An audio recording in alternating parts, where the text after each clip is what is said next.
And I was like, oh, I cannot wait for this place to open. Most people run over to Katz, and I get it. It's world famous. You might think it's a Happy St. Patrick's Day bagel, which is what I thought at first. Yo, those noodles are super chewy. Drunk college kids. I feel like the berries are gonna go everywhere. What's good, YouTube? It's LUISGUSTO. Welcome back to my channel. Hope you brought your appetite because we're going on a food tour of New York City. Restaurants in the Michelin Guide, NYC's most famous food cart, spots only locals know about, plus so much more. Before we get started, go ahead and finesse that like button and subscribe for more content just like this. Good morning from New York. We had to make a stop to Ess-A-Bagel. I got the signature favorite, slices of Novalox salmon, cream cheese, tomato, lettuce, capers, all on an everything bagel. Crispy bite on the outside, soft and chewy on the inside. I got an onion bagel toasted with avocado, garlic, cream cheese. Onion pieces on it, full of flavor. Oh my gosh, the cream cheese is so unique. You want a nice doughy bagel, and this is what you get here. The toasted onions give a nice crunch. You might think it's a Happy St. Patrick's Day bagel, which is what I thought at first. It's a hot day in Manhattan, so it's time for a juice break. We are on the Upper East Side at the Health Nuts. I got an immune booster. This is orange, carrot, lemon, and ginger juice. And we also got a couple of wheatgrass shots. Cheers. This juice is so good, I can already feel my immune system being boosted.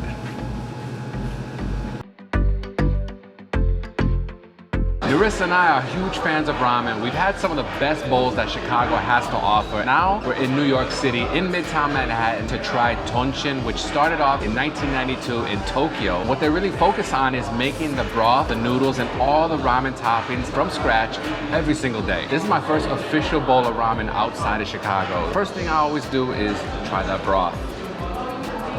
Very savory, a little sweet note, and the pork flavor really comes through, which is a good thing. Yo, those noodles are super chewy, really, really good. It goes perfectly with the broth. Good ambiance, super chill, and it's very busy, which is always a good sign. They are Michelin Bib Gourmand for a few years running, and I can definitely see why.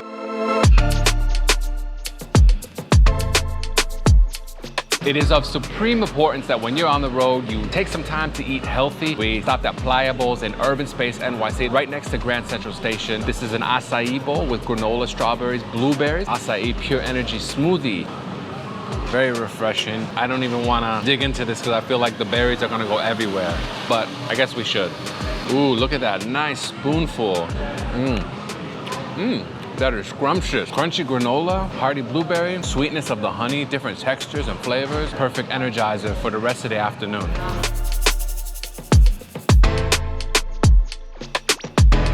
Food truck culture in New York City goes back all the way to the 1800s. We are at the original location of the Halal guys on 53rd at 6th Avenue. They got their start in 1990 as a hot dog cart. But from there, they branched out, started serving halal food. Sometime later, they became popular with everybody. Office workers, CEOs, drunk college kids. That made the halal guys a worldwide phenomenon, and I can see why. Chicken is very savory on a nice bed of rice. This is pretty good.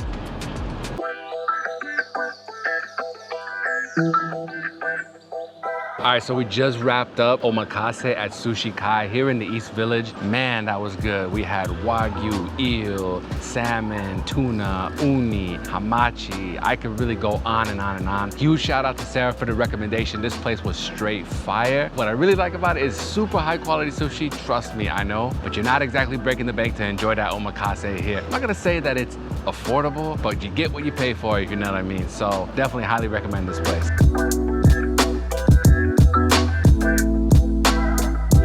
Ask anybody that knows me, I am a huge low head. And in 2019, when I was last in New York City, walking up 5th Avenue, I saw Ralph's Coffee was under construction. And I was like, oh, I cannot wait for this place to open. Finally, 2021, we are back, and I got my chance to get Ralph Lauren coffee. This is a draft oat latte. Looking for that sponsorship, so Polo, you wanna send me some gear? Link in the description below.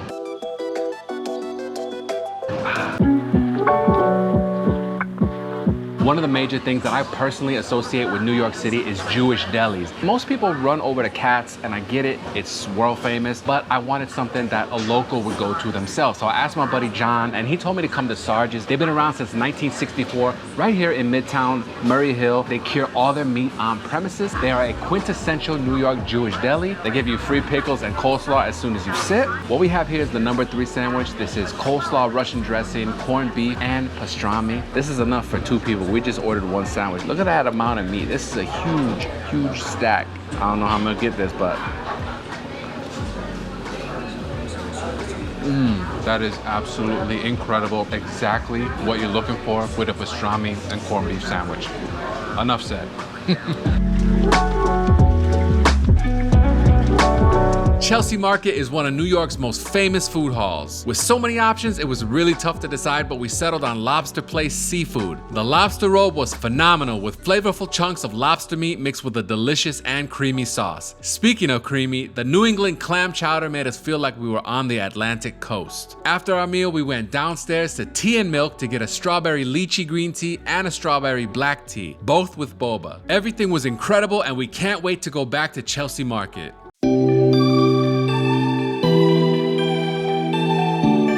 This is the seafood pilaf from Molyvos, a Michelin plate recommended restaurant just south of Central Park on 7th Avenue.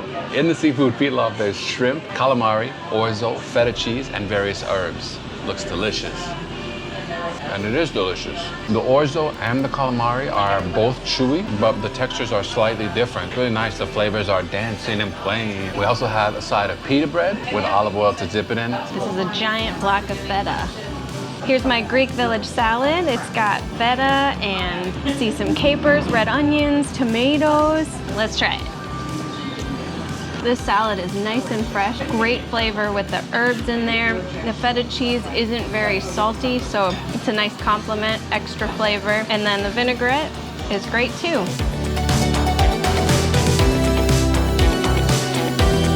It's a hot summer night in New York City. Perfect time to grab some ice cream after dinner. Van Leeuwen was established in Brooklyn in 2008, and now they have locations all over New York City. We've actually tried their vegan mint chocolate chip ice cream, so when we saw this in person, I got hyped. What we got here is 2 scoops of vegan ice cream. There's tropical rum daiquiri on top of birthday cake. Now I've already tried some of this and I gotta hurry before it starts melting. This is the tropical rum daiquiri. That is unbelievable. It tastes just like a rum daiquiri. Without the rum, of course. Underneath is the birthday cake. That's one of my favorite flavors for sweets. It's different for the birthday cake. There's some fudge in there. It doesn't really taste like birthday cake, at least not right now. But it does taste good, and both of these flavors are out of this world.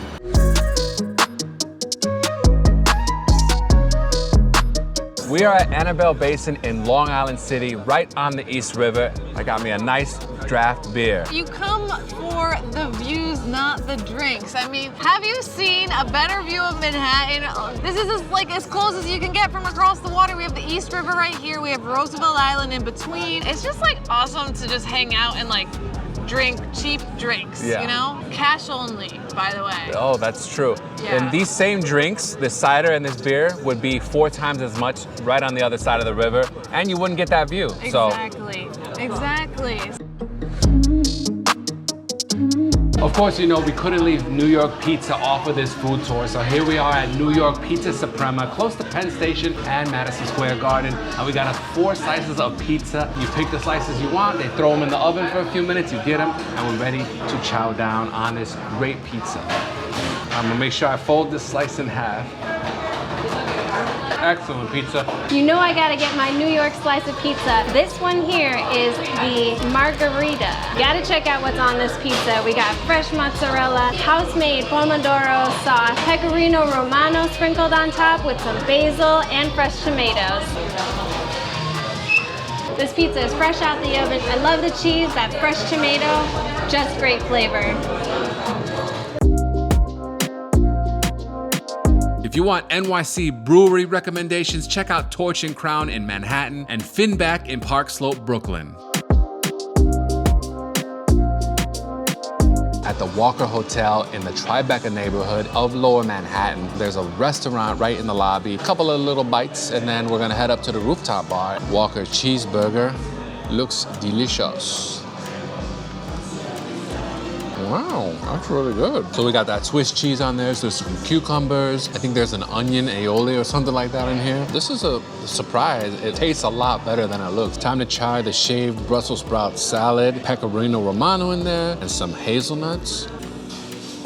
Honestly, I've never had Brussels sprouts done in this way with so much cheese on there. Tangy flavor and the crunch of the hazelnut. Very, very good dish. Maybe we should order some more from his menu. Be sure to check out Walker Hotel's rooftop bar. You don't have to be a guest of this hotel as you enjoy a drink overlooking the Manhattan skyline.